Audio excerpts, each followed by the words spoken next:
Hello students, I welcome you on your very own YouTube channel Manoj Jahangiri classes. Right now we are talking about collection of data.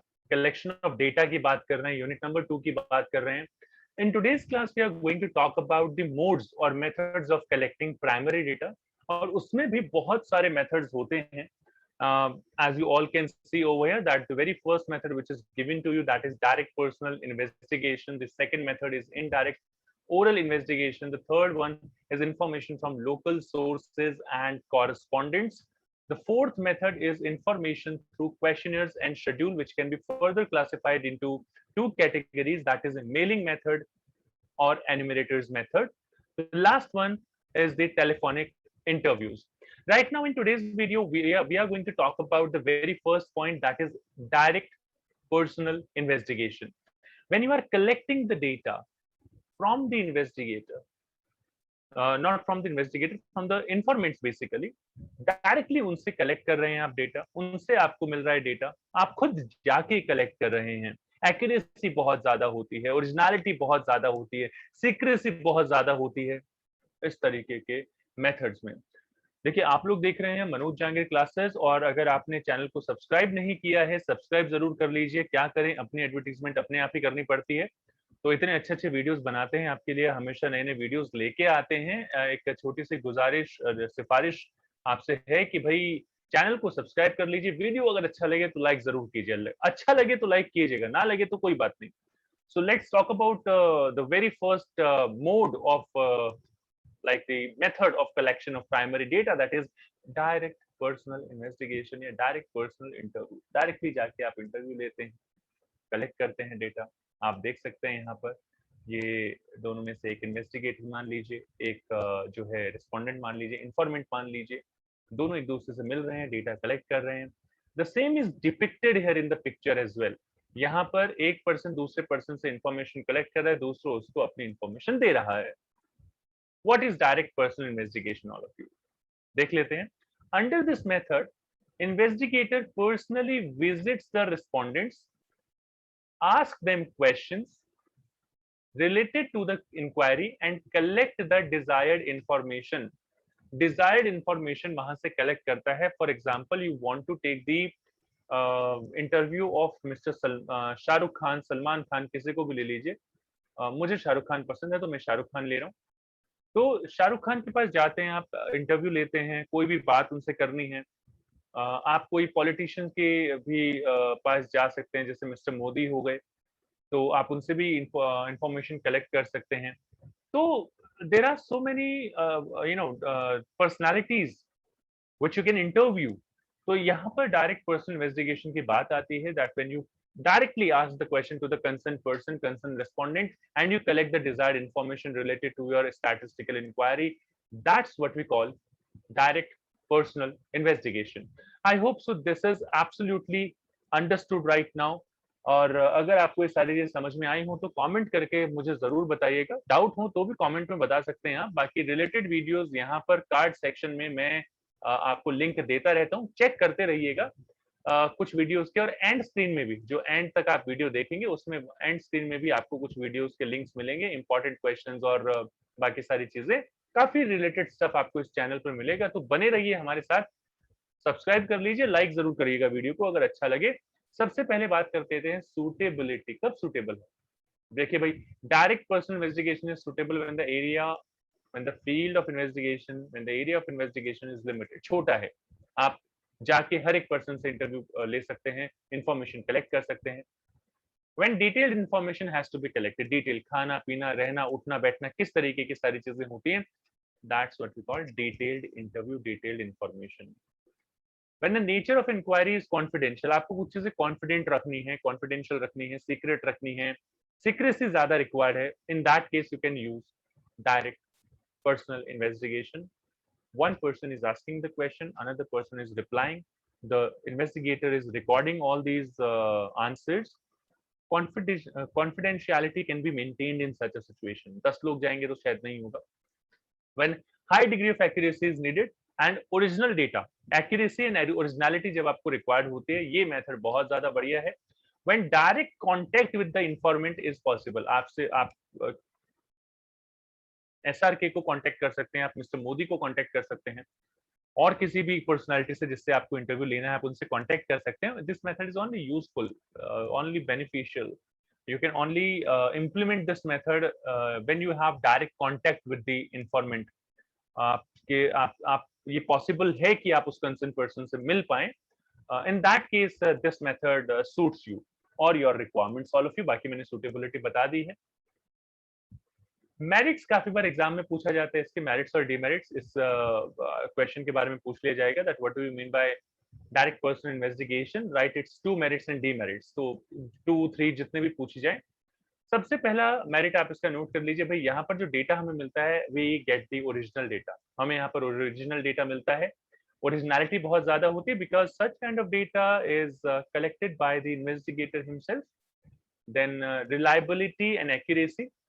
Personally collected data है तो आप अपनी collect की हुई information पे rely कर सकते हैं. किसी दूसरे की इंफॉर्मेशन अगर है जो आप यूज कर रहे हो तो उसमें फिर भी थोड़ा सा डाइसीनेस रहती है, थोड़ा सा पॉसिबिलिटी ऑफ बायसनेस रहता है. यहाँ तो आपने खुद कलेक्ट किया है तो data is fairly accurate and when personally collected. Flexibility is there. Like अगर आपने कोई क्वेश्चन पूछा, if the other person, if the respondent, if the informant is not feeling comfortable, आप उस क्वेश्चन को reframe कर दीजिए. The investigator can always make necessary changes in the set of questions if required. अगर जरूरत होती है तो, हमेशा जरूरी नहीं है. If it is required, you can make the changes, and that's what we call elasticity. That's what we call flexibility. Another point is uniformity. So when the investigator is collecting the data in such a manner with the help of direct personal investigation, whatever information you are collecting, all the information collected will be synchronized in a particular sequence. एक sequence आप follow करते हैं. एक तरीका होता है हर किसी का इंफॉर्मेशन कलेक्ट करने का, तो यूनिफॉर्मिटी रहेगी क्योंकि इन्वेस्टिगेटर खुद इस तरीके का डेटा कलेक्ट करता है अलग अलग पार्टी से, अलग अलग इंफॉर्मेंट से, अलग अलग रिस्पोंडेंट से. Related information can be achieve. जैसे मैंने बताया कि extensive information can also be collected with the help of direct personal investigation.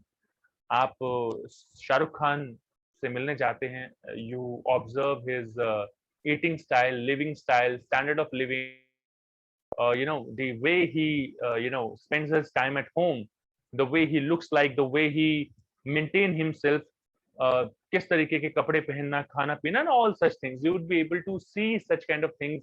ये एक्सटेंसिव इंफॉर्मेशन बोलते हैं. तो जब आप पर्सनली किसी के घर जाते हैं, देखते हैं, कांटेक्ट करते हैं, तो इस तरीके की सिचुएशन होती है कि you can collect the related data, extensive data as well. Suitable for all types of question. चाहे किसी भी तरीके का क्वेश्चन पूछे, ये हर तरीके के क्वेश्चंस के लिए अच्छा होता है when we are talking about direct personal investigation. इसके बाद बात कर लेते हैं हम डीमेरिट्स की. तो सबसे पहले बात यहाँ पर आप, क्योंकि because the investigator will have to contact the informants, he has to visit the informants, तो in that case it becomes very costly. आप चाहें तो उसको 2 पॉइंट्स बना सकते हैं. आप लिख सकते हैं this method is very costly, this method is very time consuming. So this method is costly in terms of money, time, efforts, labour. बहुत ज्यादा लगता है इसमें टाइम. मैं ज्यादातर यहाँ पर 3 चीजें इंक्लूड कर लेता हूँ एक ही पॉइंट में: टाइम, कॉस्ट एंड लेबर. आप चाहें तो आप भी ये तीनों चीजें इंक्लूड कर सकते हैं. तो 3 पॉइंट्स आपके बन जाएंगे. Difficult to cover wide areas. इस तरीके के मेथड में under direct personal investigation it is very difficult to cover wide areas. आप पर्सनली हर एक पर्सन से इस तरीके से डेटा कलेक्ट नहीं कर सकते. If the number is limited, in that case you can apply this. Next is personal bias. The bias of investigator. I don't like Shah Rukh Khan, for example. Personally, I like him. I don't like Shah Rukh Khan, let's say. And अगर मेरा bias है, अगर मैं bias हूँ, मैं क्योंकि मुझे शाहरुख खान पसंद नहीं है, तो मैं हमेशा उसकी कही हुई बात को उल्टा ही बोलूंगा. That can affect the accuracy of data. तो मैं उसकी कही हुई बात को हमेशा गलत तरीके से represent करूंगा. So respondents might be influenced. तो respondent जो है influence किए जा सकते हैं अगर investigator biased है तो. Lack of trained and well-versed personnel, lack of trained and well-versed, basically personnel, I should say, not personal, personnel basically. So यहाँ पर आपको जो well-versed investigators हैं, personnel की जगह आप यूज कर सकते हैं. investigator. So it is very difficult to get well versed and trained investigator, because when you are collecting the data with the help of direct personal investigation, you should be very diligent, you should be very tolerant at the same time, you should be very, you should be aware of the cultural values. Basically आपको हर एक चीज का पता होना चाहिए, otherwise that could create a problem for you. Limited coverage होनी चाहिए, so the results may be less representative due to investigation of small area. And sometimes it happens कि आप अगर एक दो लोगों के बारे में information collect करते हैं, तो जो भी information आप collect करते हैं that can be biased because of limited coverage. एक दो लोगों को study करने से, तो ये भी इसके demerits जो हैं होते हैं. 4-5 मैंने demerits आपको बता दिए हैं, 3-4 जो points आप खुद भी लिख सकते हैं. अगर आई होप सो कि ये वीडियो आपको अच्छा लगा होगा, अच्छा लगा लाइक जरूर कीजिए, सब्सक्राइब कर लीजिए चैनल को. नीचे डिस्क्रिप्शन में और भी वीडियोस आपको मिल जाएंगे मोस्ट इंपॉर्टेंट क्वेश्चंस के, क्या आएगा क्या नहीं आएगा. काफी मेहनत से आप लोगों के लिए वीडियोस बनाए हैं. इसके अलावा आप चाहें तो यहाँ पर कार्ड सेक्शन में भी मैं लिंक प्रोवाइड करवा रहा हूँ, आप चाहें तो वो वीडियोस भी चेकआउट कर सकते हैं जो क्लास 11 से ही रिलेट करते हैं. अलग अलग प्लेलिस्ट है. बाकी आप चाहें तो नीचे डिस्क्रिप्शन में हमने आपको हमारे सोशल हैंडल्स का जो है लिंक दिया हुआ है, आप चाहें तो हमें वहां पर फॉलो कर सकते हैं. एफबी और इंस्टाग्राम पर मनोज जहांगीर क्लासेस के नाम से ही हमारा पेज है. आप चाहें तो हमें व्हाट्सएप और टेलीग्राम पर भी ज्वाइन कर सकते हैं इन केस आपके कोई डाउट्स हैं जो आप पूछना चाहें, छोटी मोटी चीजें, कोई सीबीएसई के सर्कुलर, इनसे आप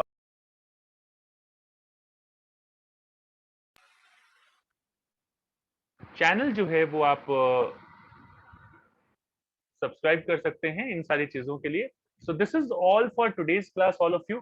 बाकी मिलते हैं आप लोगों से नेक्स्ट क्लास में. Till then take care and keep watching Manoj Jangir classes. Thank you so much, all of you.